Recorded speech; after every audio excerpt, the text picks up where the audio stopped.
Hi, I'm Eitan Berger. Welcome to Simcha, a celebration of life. Today, we continue our series on righteous men and women of the Bible.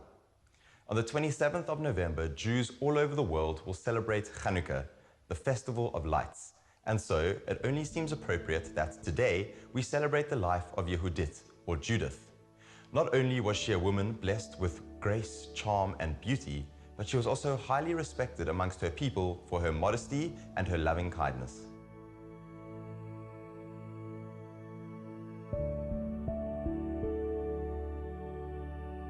Tradition teaches us that Judah HaMaccabee had an aunt, and her name was Yehudit.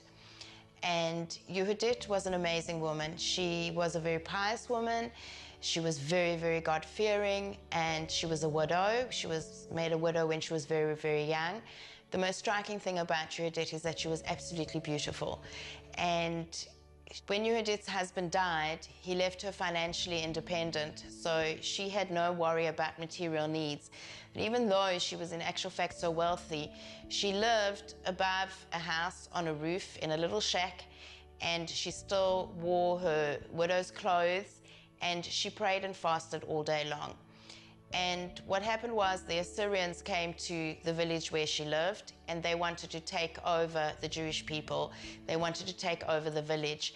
And Yehudit was very fearful that the villagers would actually succumb to the Assyrians. And Yehudit couldn't deal with this. She was very, very God-fearing, and she could not see that these people who were intrinsically very, very God-fearing would actually turn away from Hashem. And the Jewish people, what they were doing is they were waiting for Hashem to have pity on them and to save them. And Yehudit realized that this wasn't going to happen, that yes, you pray to Hashem and you ask Hashem for help, but you also need action. And so therefore she took action. And what Yehudit did was that she did something totally contrary to the way in which she lived her life.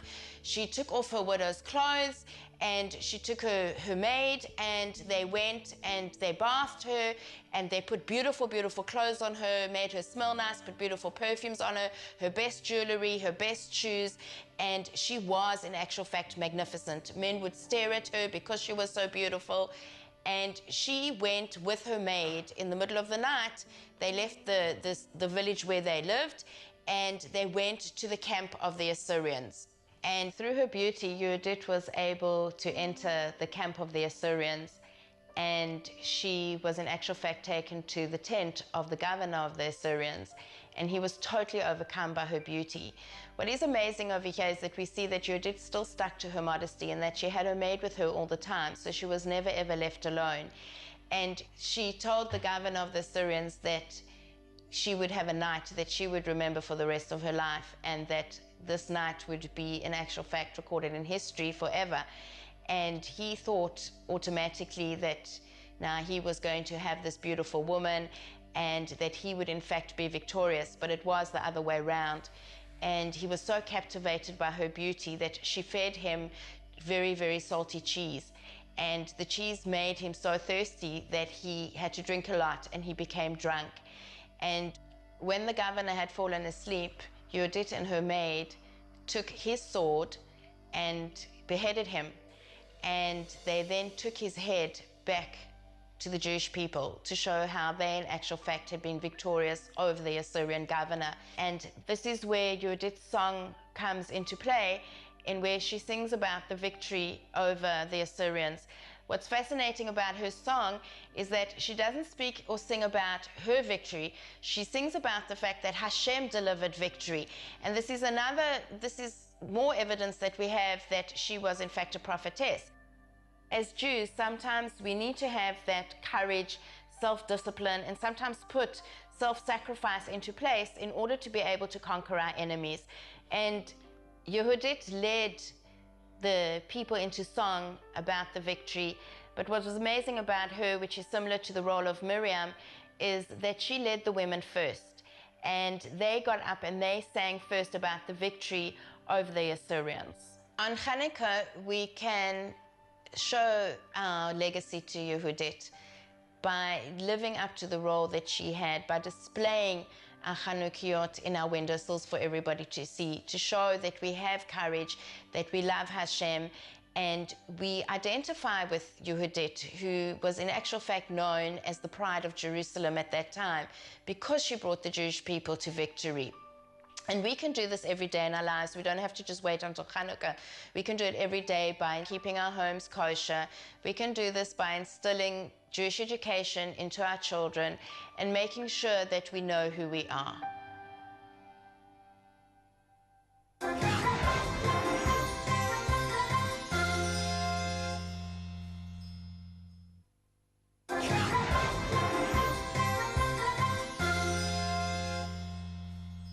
When Abraham was 100 years old, 3 angels appeared before him and told him that he would have a son within a year. His wife, Sarah, who was 90 at the time, laughed at this idea, claiming that she was far too old to give birth. However, this did happen, and when the child came along, they named him Yitzchak, which means laughter.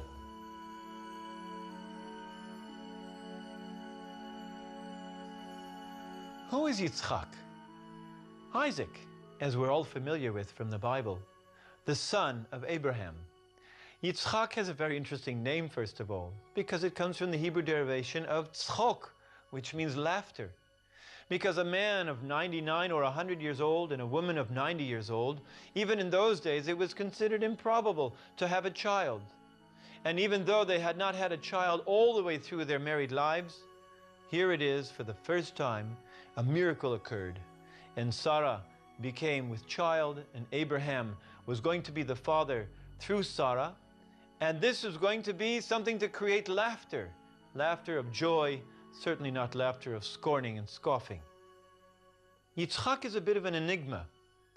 Not much is spoken from the mouth of Yitzchak throughout the entire Torah.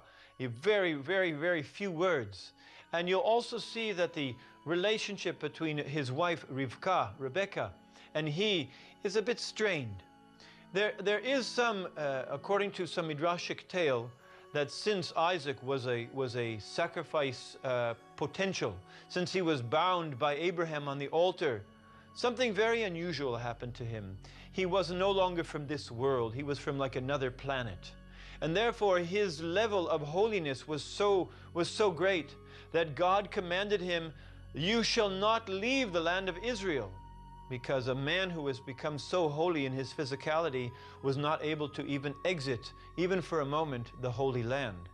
And so when it came time to seek a bride for Isaac, it was Abraham who had to send his servant down to the family's tribal dwelling, and in order to look for a wife, Rebecca. Yitzchak himself was not even allowed to go. Now Yitzchak, I said he's an enigma because he's a bit of a spiritual recluse human being.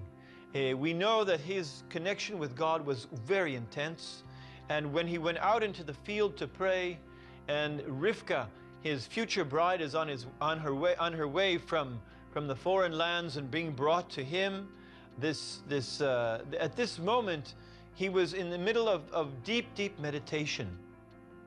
The rabbis teach us that the characteristic of Isaac was actually pachad Yitzchak, fear.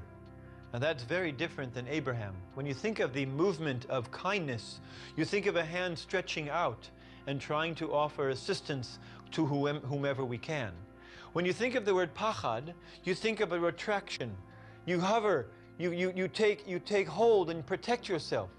And this is the message of Isaac, because Isaac had to really contain. He had great fear for the future of the message that he was given. And it was Isaac who was going to worry and concern himself that it would go not just into his own being, but to be passed on to the next generation.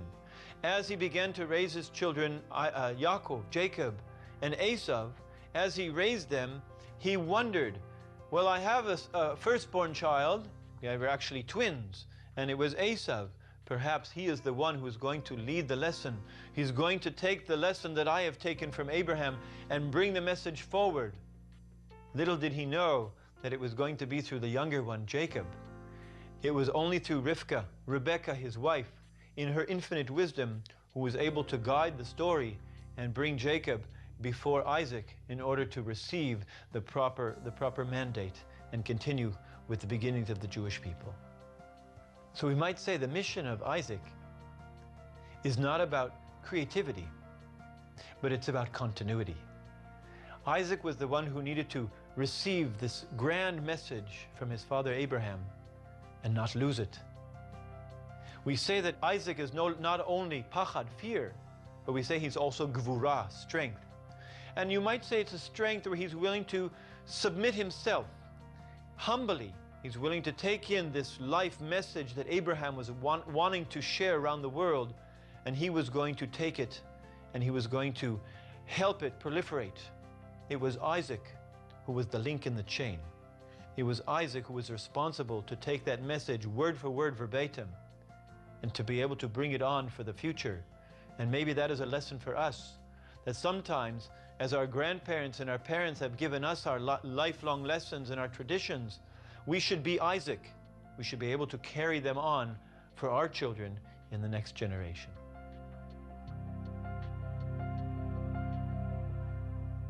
Sadly, we've come to the end of this week's episode of Simcha. Thank you very much for joining us. If you'd like to catch up on previous episodes, log on to our website, www.spiritsister.co.za. From myself, Eitan Berger, and the whole team here at Simcha, have a happy Chanukah and a great week.